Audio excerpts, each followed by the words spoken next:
everybody, this is Kevin and welcome to another video. And today I wanted to discuss the Dragon Quest 35th anniversary stream that occurred late Wednesday evening, and I was able to watch it early Thursday, and the hype is real. I am super excited for pretty much all these games coming out, and I can't wait to talk about it. But first and foremost, I wanted to give a shout out to the translator. I mean, God bless her soul. The chat was being so mean to her, and she was trying her best. She was translating the host of the show, Joy, and the creator of Dragon Quest, Yuji Horii, and translating two people at the same time, and at certain points they were like talking over each other, and it's like she's trying her best, and the chat was being so mean, and it's like, Japanese is a tough language. It really is. So I want to give a shout out to her. And anyway, so this great stream they had, they revealed 6 games, and the stream lasted about 45 minutes. There was no nonsense. They got right to the point, and it was just terrific. So let's talk about it. So here's the 6 games up here,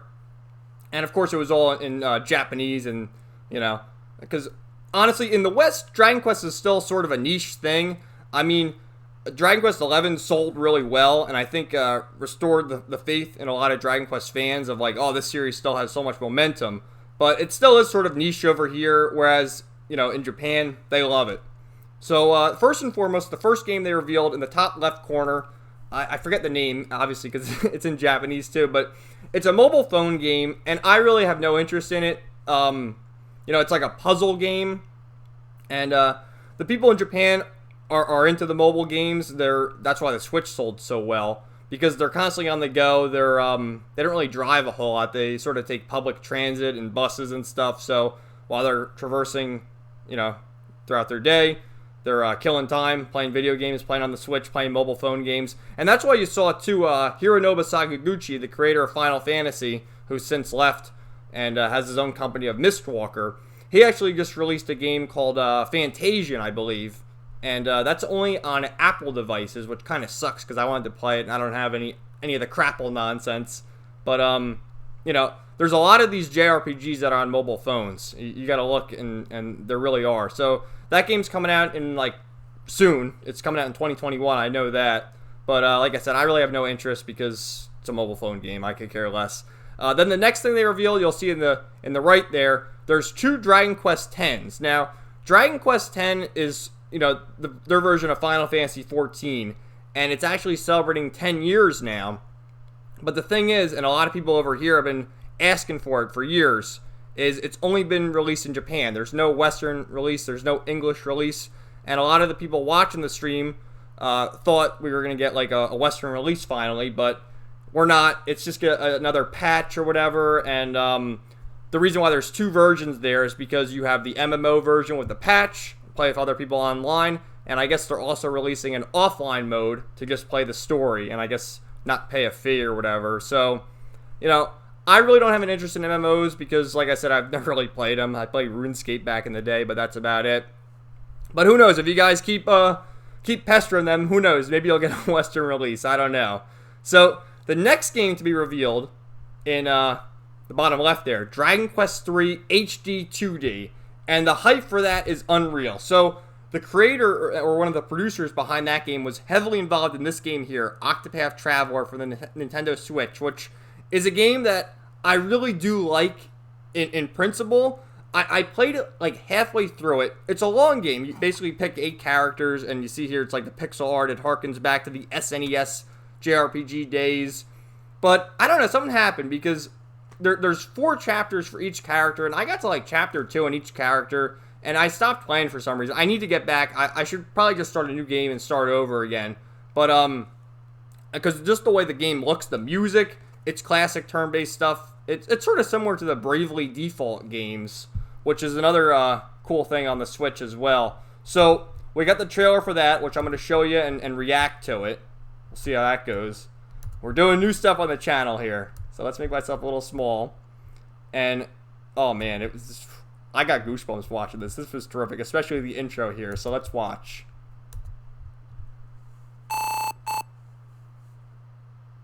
I don't care what everyone says. I love the Dragon Quest music. I know a lot of people hate the composer for, you know, his anti-woke stance. His music's great.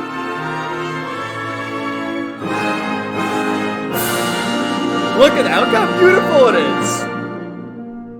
The colors, the pixel art, I love it. HD and 2D. And if you notice too, there's like a day and night cycle.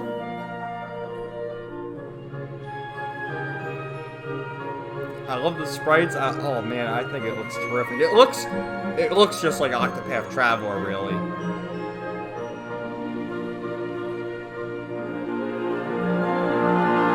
Look at that, the turn-based combat! I love it! I love turn-based combat. I don't care what it says, there's our slimes. Oh man, I love it, man. And look at the enemy death there. And the overworld. This is good shit right here.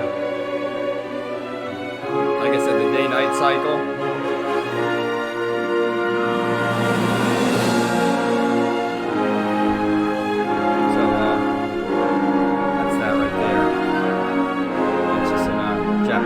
So then the producer, whoever, the same guy behind Octopath Traveler, came out and said, we're working on it. We don't have a release date yet, and we're not even going to tell you what platform it's going to be on. But just based on the way it looks, I would guess it's going to be released on the Switch, on the PS4, and the PS5. I don't think they can justify releasing it just on the PS5 just because of the graphics. I mean, it's not really next-gen graphics right there. Although if it were released exclusively on the PS5, I'd buy a PS5 for that. Absolutely. So, quick little thing, too, about Dragon Quest III. Back in the day, I never had an NES or anything like that. I played the first 3 Dragon Quest games on the Game Boy Color. And the first one was very primitive. I think, if I'm not mistaken, came out before Final Fantasy. And you only had 1 character. And then in the second one, you got 2 characters. And then I believe in the third one, it wasn't 4. It was 3 characters. They showed 4 there. But that's where you sort of got, you know, your classes and stuff like that. It really became a full-fledged JRPG. And of those classic ones, 3 is pretty much regarded as the best. So, terrific. Then after that, we got, let's see, we got, in the middle there, Dragon Quest Treasures.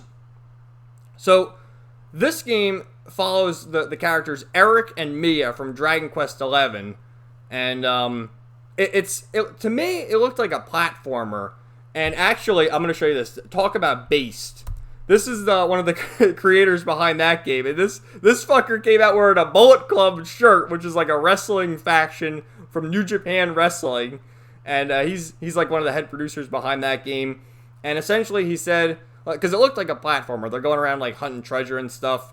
And he said the same thing. It's not gonna be like a JRPG, but it's gonna have RPG like qualities in it. So I'm sure you'll collect treasure and you'll level up and gain skills or whatever to a certain extent. And also didn't give a definitive release date or what platforms it's gonna be on. So, but I guess I had to share that. I mean, talk about being based. And then finally, the true meat and potatoes up at the top there. We got our first teaser for Dragon Quest XII, and called The Flames of Fate.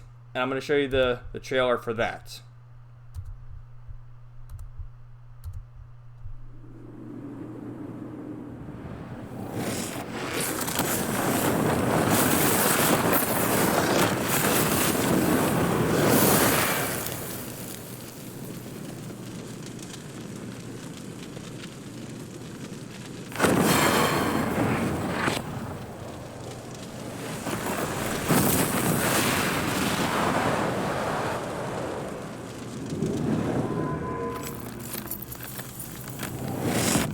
人はなぜ生きるのか。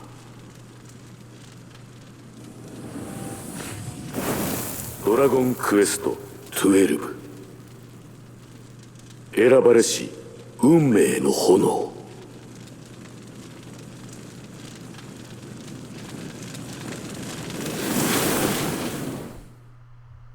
So you just got a teaser for that.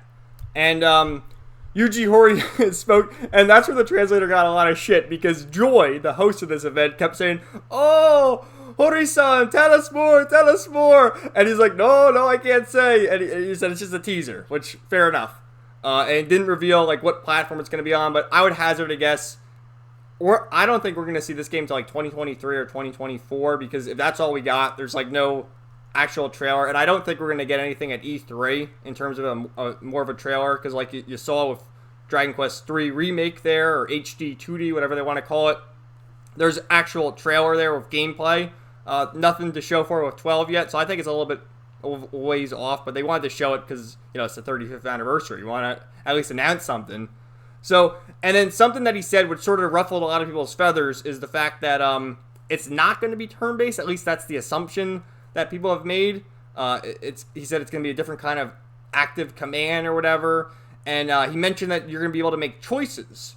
So perhaps you can, you know, the Flames of Fate, perhaps you can go down a light path or a dark path.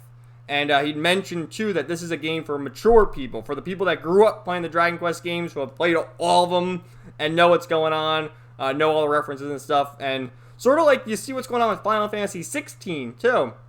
And they said that's going to be more of a mature game as well. So, good. I mean, we're all growing up. We're not kids anymore. We're not like 10-year-olds playing like the PS1 games anymore. We're actual adults. And the hype train is real. I am super excited for at least those two, the 12 and 3 Remake. And I'll take a look at Treasures. But like I said, I really have no interest in MMOs or mobile phone games, so I don't really care for them. But especially seeing the trailer for 3 HD 2D Remake, that shit looks awesome. I am sold on day one with that, no matter what platform it's on. Like I said, my theory for that would be Switch, PS4, or PS5. But if it's PS5 exclusive, fuck it. I'll buy a PS5. I really will. Because at that point, with that, I hazard a guess to say that'll probably come out in 2022. I don't think it's going to come out this year. But who knows? E3 is in June. So we're going to learn more about this in June. And I can't wait. And I hope you guys stay tuned, because I'm going to do more gaming-related stuff on the channel. Like I said before, the comic books, all the new shit sucks. So I might as well talk about more stuff. I mean, I like other things other than that. I like video games. And I definitely love Dragon Quest. I had to rock my Dragon Ball Z shirt. And they reference our boy Akira Toriyama, too. Toriyama-sensei, who, obviously, he's going to be designing the characters again. I love it. I love it, man. But just seeing, I'll link everything in the description, too. If you want to watch the stream is definitely entertaining, because they're super honorable. They're based. They really are based. I mean, base department, but just they don't really take any nonsense. Like, they really don't pander to any of the wokeness. Like, I guess you can argue with this game, with Dragon Quest 11, you know, Sylvando could have been a woke character, but unironically, he was the most based of all the characters, of the whole party member, of the whole entourage there. And just his whole story, his whole redemption, him and Hendrik, best characters in that game. But like I said, I can't contain my excitement. I am super pumped. I can't wait to see what's going to happen with E3. Because with E3, we're going to get all sorts of cool stuff with Final Fantasy. And I think the Yuffie game is coming out, you know, the Remake Yuffie Integrate, whatever the hell they're calling it. And I don't think it's DLC. People are saying it's DLC, but I don't think it is. I think it's an actual full-fledged game where you're just going to play from her perspective. You know, it's sort of the whole, you know, because I guess she's hiding out in Sector 7 or whatever. But we're going off the rails in this video, and we're gonna get more shit. We're gonna find more shit out about Final Fantasy 16, which I think is coming out next year. I really do. Excuse me. And then we're gonna also learn more about another Final Fantasy game. There's all sorts of crazy stuff. Can't wait for E3. And I would guess we're gonna see more about Dragon Quest 3 HD 2D Remake. We're gonna see that at E3 as well.